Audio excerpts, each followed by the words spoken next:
Hello again, everyone. So this is Dr. Kalam, and we're going to conclude chapter 17. Specifically, we're going to discuss learning objective 17.3, where we discuss the main methods for staffing global organizations, and also discuss similarities and differences in employee engagement around the globe. So a little departure from our previous chapters for sure, but these are interesting concepts that certainly impact HR managers and managers in general in our organizations that we need to understand. So in this module, week 7, we'll go into a little more detail about things like staffing the global organization. So what is international staffing? What is home and local employees? And we need to understand some terminology. Multinational corporations or companies are described as employers of different types, and they employ managers who have different functions, and they hire them either locally in the particular country, and they hire local citizens who understand their particular environment more more so than would an expatriate or somebody from the home country where the organization is based. They call that expats, and are non-citizens of the countries in which they are working. So the home country nationals are citizens of the country, and they provide services to the multinational corporation. Either they're hired permanently or they're hired under some contract. And third country nationals are citizens of countries other than the parent or host country. So there's a variation, or a variation of 3 or so different types of strategic staffing strategies that are adopted by different multinational corporations for different reasons, and we'll understand those as we go more into this chapter. And so management values comes into play when we're talking about international staffing policy. We want to understand the term ethnocentric behavior, or ethnocentric firms who staff foreign subsidiaries with their parent country nationals because they believe that home country attitudes, management styles, and knowledge are superior to anything the host country would offer. But it's not always true, and as we discover in our lecture or in our discussions, we might discover that there have been failures when that ethnocentric approach has been used.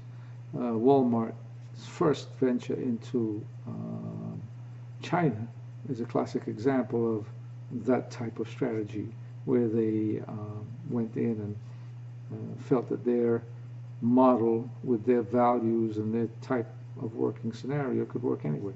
Well, it turns out it didn't, and it was a terrible failure. It didn't destroy the company, obviously. Walmart still and Target in another example, but they still went back and learned, and we learned that sometimes taking an ethnocentric, or the feeling that we have a superior value system, for example, than the country where we're going to, doesn't always work. So, and there's a polycentric terminology that, or polycentric run firms staff foreign subsidiaries with host country nationals because they are the only ones that can really understand the culture and the behavior of those host country markets. So, and then the other term we need to understand when we're talking about management values and international staffing policies, the geocentric firms, and how they staff foreign subsidiaries with the best practice or the best people for key jobs, regardless of where they're from. So one of the things that always comes up in discussions academic discussions about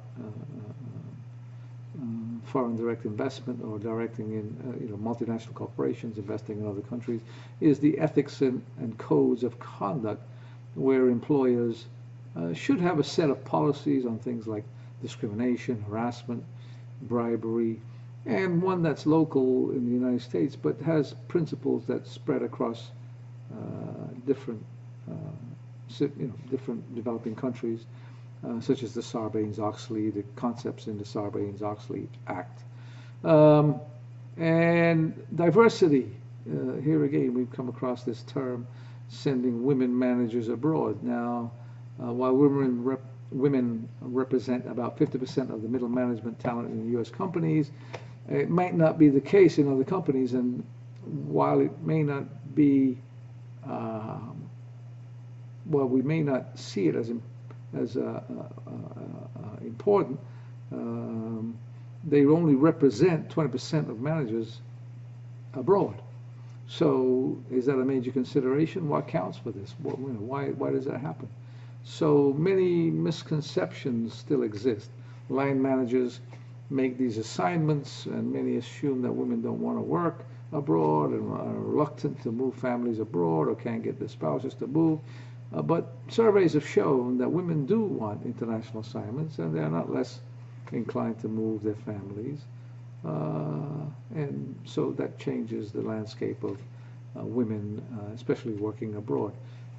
Another important concept to keep in mind, and it's the nature of the globe and the way things are in some countries, is that women in certain parts of the world aren't represented and in certain types of businesses.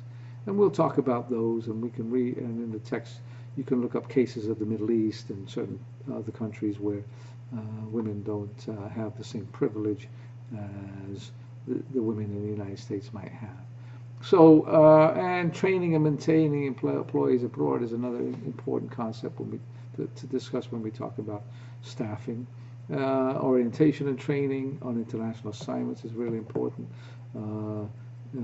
Performance appraisals in international environments of managers appraising other employees abroad and the way that takes place.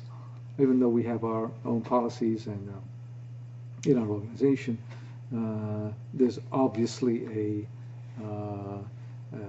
retooling of policies and a change in procedures that must be adopted to suit certain international environments. And union relations abroad in some European countries, unions are commonplace and have a strong labor management connection that needs to be really considered. And then repatriation. Some common repatriation problems are fearing that out of sight, hours out of mind, to coin a phrase, returning to mediocre or makeshift jobs. So returnees that might be hesitant to come back. Some possible solutions to repatriation problems are written repatriation agreements, sponsors, career counselors, and all kinds of aids that would help to ease that move back into the United States. So, and just to close on our second learning outcome, we want to talk about employee engagement. And there's a guide, and you can look at the guide in your textbook, which talks about engagement around the globe and how the global average of engaged employees is about 61%. So the top drivers of employment or employee engagement around the globe is career opportunities. So developing employees' skills, abilities to move into management careers in a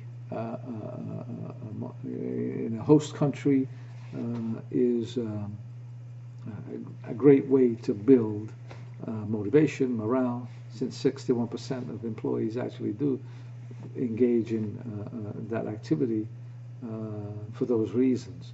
So this kind of concludes chapter 17 in week 7. we're going to conclude in a few minutes with the last lecture on Chapter 18 for Learning Outcome 8.5. So stay tuned, and I'll see you in a few minutes.